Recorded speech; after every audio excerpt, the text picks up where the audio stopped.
Sin as a logical distortion. What is the real meaning of sin? Sin can also be understood as a distortion of logic.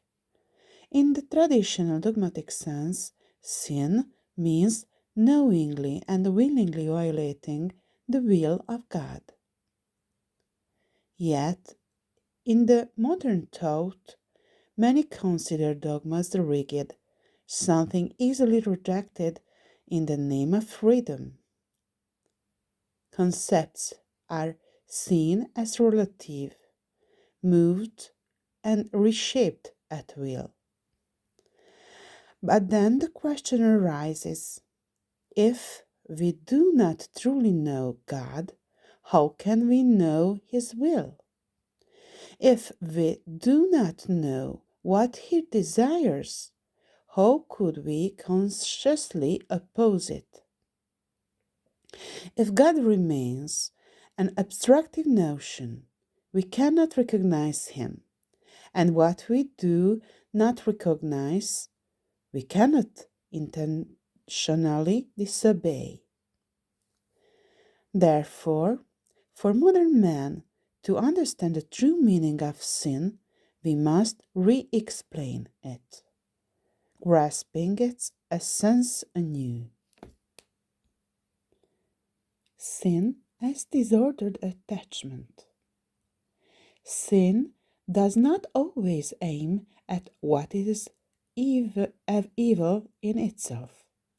Often we desire good things, beauty, godness, health, joy. This in itself is natural. The problem begins when we cling to these goods in a disordered way, when we sacrifice something far greater for them, a higher good, or even God Himself. Thus, the essence of sin is an excessive and disordered attachment to a lesser good, which turns against another, higher good.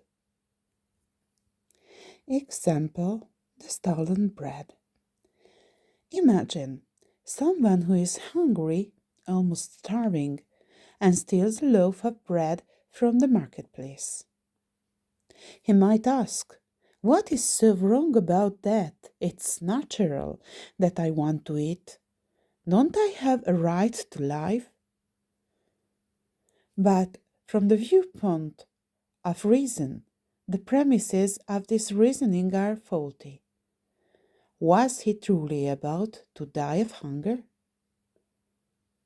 A human being can survive for several days, even a week, without food. Was there truly no other option?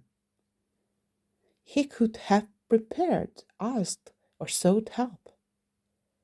And what about the other side? The seller also works to feed the family. If I take his bread, perhaps they will go hungry. Or perhaps, had I approached and asked, they would have given it to me. Not immediately, perhaps, but if I had faced them honestly, I might have received help. Here, the distortion becomes clear. Sin originates in a logical error. We simplify or ignore premises, choosing only those that please us, twisting them until they justify our desire. From this manipulation, we reach a false conclusion. The trap of the premises.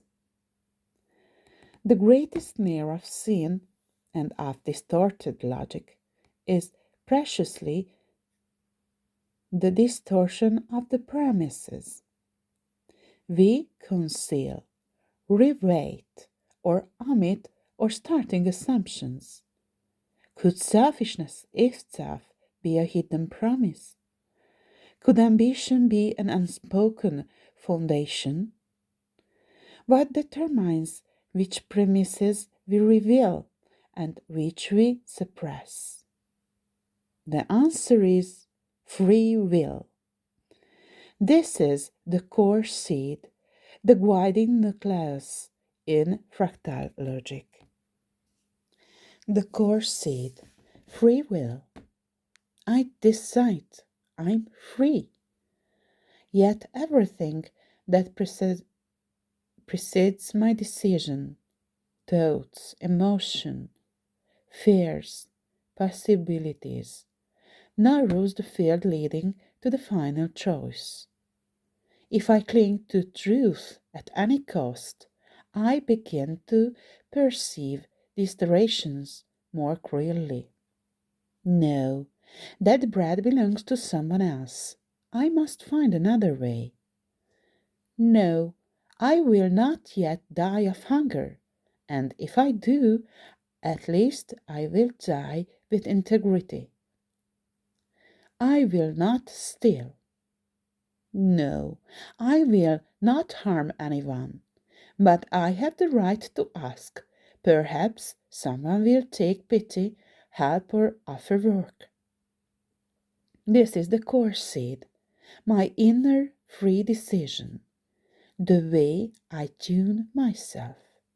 I do not have the freedom to rewrite the world or to take what belongs to another, but I do have the freedom to stand upright with integrity. Genetic analogy. A similar logic operates within the cells of life. When the genetic code remains pure, it multiplies life and health. But when it becomes distorted, mutated, cancerous, it turns against life itself. Likewise, when I make a wrong choice, I imitate a distorted pattern. Left is followed by lies, lies, by further deformations. One lie breeds another, an endless chain. Thus we might say, I'm free up to the point of decision. Afterward, I became the slave of distorted logic. I lose part of my freedom.